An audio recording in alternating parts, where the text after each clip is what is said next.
Social മീഡിയയിൽ വരുന്ന പ്രധാന സംഭവങ്ങൾ പിന്തുടരുന്ന ഒരാൾക്ക് ബീറ്റ് ബോക്സിംഗ് നൺസിനെ അത്ര പെട്ടെന്ന് മറക്കാൻ സാധിക്കുകയില്ല. കാരണം കുറച്ച് ദിവസങ്ങൾക്ക് മുൻപ് ഒരു കത്തോലിക്ക ചാനലിൽ സംപ്രേഷണം ചെയ്ത പരിപാടിയിൽ ഈ ബ്രസീലിയൻ സന്യാസിനിമാരായിരുന്നു താരം.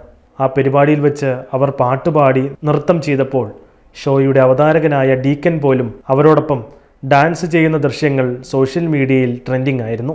കോബിയോസ റെഡൻകാവോ സഭയിലെ അംഗങ്ങളായ സിസ്റ്റർ മാരിസലെ കാസിയാനോയും മാരിസ ഡി പോളയും മെയ് അവസാനത്തിൽ സംപ്രേഷണം ചെയ്ത ആ പരിപാടിയിലൂടെ വാർത്താ താരമായി മാറുകയായിരുന്നു.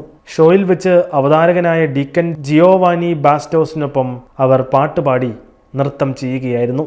പരിപാടിക്ക് ശേഷം ഗാനമാലപിച്ച മാരിസലെ കാസിയാനോയ്ക്ക് ഇൻസ്റ്റഗ്രാമിൽ 1.5 ലക്ഷം ഫോളോവേഴ്സിനെയാണ് ലഭിച്ചത്.